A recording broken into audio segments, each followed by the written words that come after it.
किससे सुनना चाहेंगे अभी आप? कविता बहन? अच्छा नहीं, चलो आज का दिन हमारा है, हम जिसको बोलेंगे वो आएंगे ना। तो कविता बहन के लिए प्रश्न है,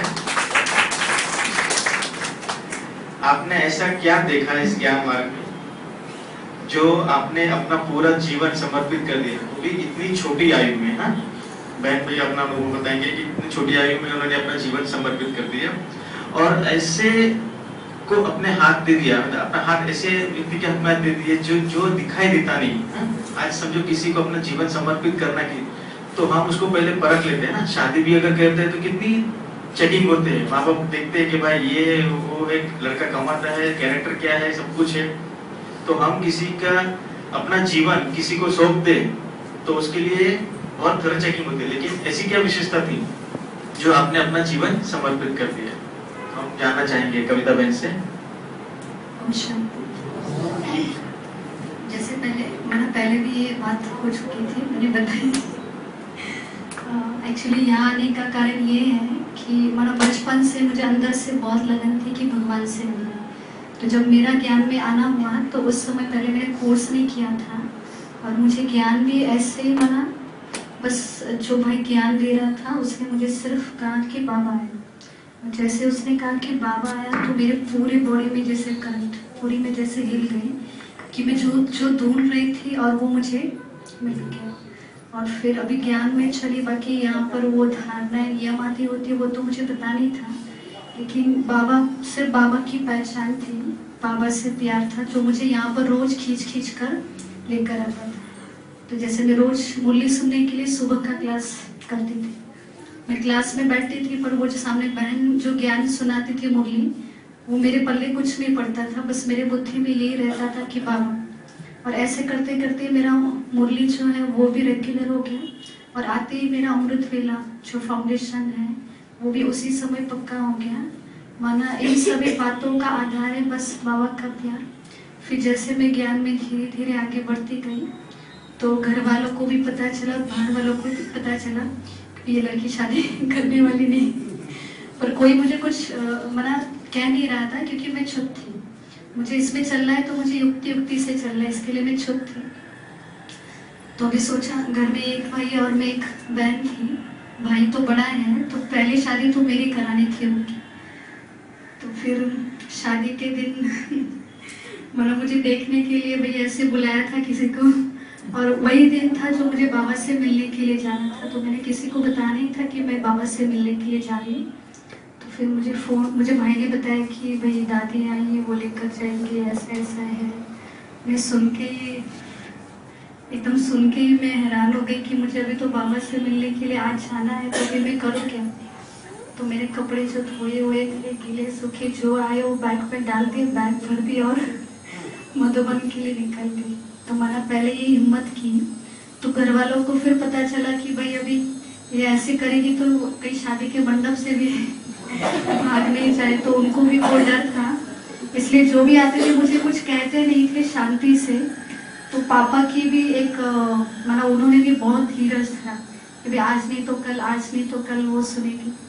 फिर जैसे समय आगे बढ़ता गया फिर उनका धीरज छूटता गया, फिर मुझे बंधन में ऐसे बांधने लगे।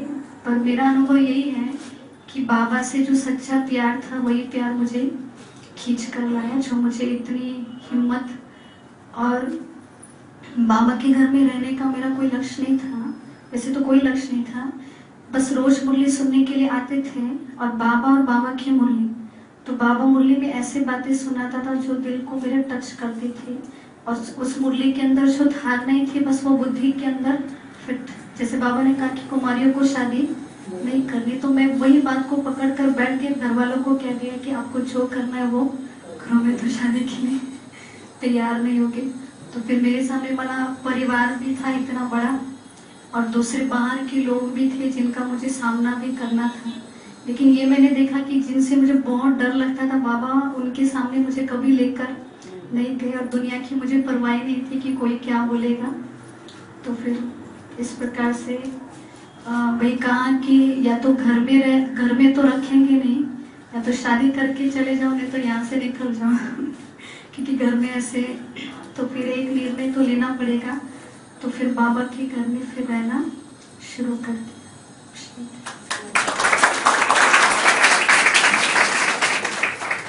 अभी किसे सुनना चाहेंगे अनुभव? संध्या बहन को पूछते, डॉक्टर सर्जन आपके लिए प्रश्न है।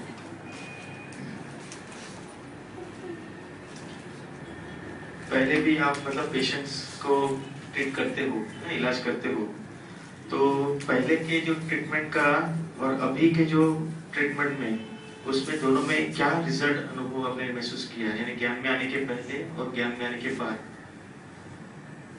क्या आपको डिफरेंस लगता है? उसका रिजल्ट क्या मिलता है? ओम शांति। जब मुझे 3 साल हो गए बाबा के ज्ञान में आते हुए, तो मैं होम्योपैथिक डॉक्टर हूँ।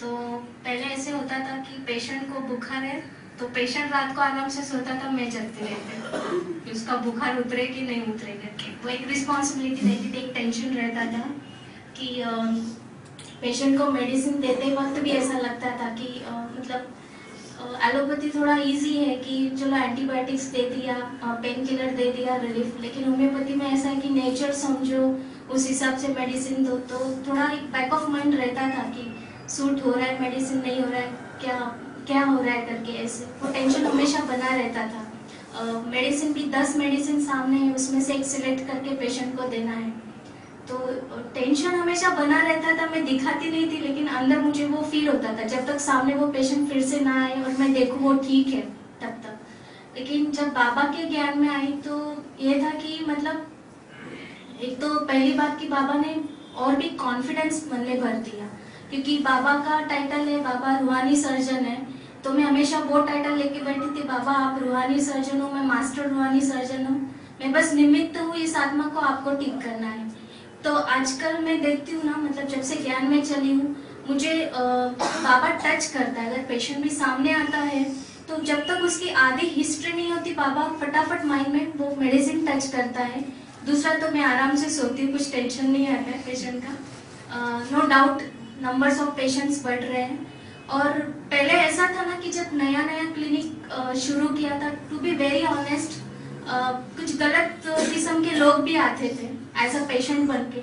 लेकिन अभी ऐसा नहीं होता है। मतलब ऐसा है कि बाबा वो गलत वृत्ति वाले लोगों को वहीं पे रोकता है। कभी कभी ऐसे होता था कि वो पेशेंट नहीं, जस्ट एक लड़की है, बात करनी है करके आते थे, समझ में भी आता था लेकिन कुछ कर नहीं सकते थे। लेकिन अभी ऐसा होता है कि गलत वृत्ति वाला भी है तो भी मतलब वो क्लिनिक में जैसे बैठा है, बाबा कुछ टच करवाता है, या तो मैं उसको दूसरे डॉक्टर के पास भेज देती हूँ, या तो वो ज्यादा टाइम टिकता नहीं है। पेशेंट को मेडिसिन देना बहुत इजी हो जाता है। और प्लस ऐसा होता है कि मतलब जैसे बाबा के उनको वाइब्रेशन देना स्टार्ट करती हूँ, क्योंकि हिस्ट्री लेती हूँ, एक साइड पे बाबा के वाइब्रेशंस देती हूँ निमित्त बन के, तो उनको भी अंदर से जो शांति का, सुख का अनुभव होता है, सामने से पूछते। जैसे बाबा का पोस्टर रखा हुआ है, तो मेरे काफी सारे पेशेंट्स भी इधर आते हैं, मेडिटेशन सीख रहे हैं और उनको उसका बहुत फायदा हो रहा है। तो बाबा ऐसे डबल सेवा करवा रहे हैं कि उनका तन तो ठीक हो रहा है, लेकिन उनका मन भी, आत्मा के अंदर भी वो बल भरता जा रहा है।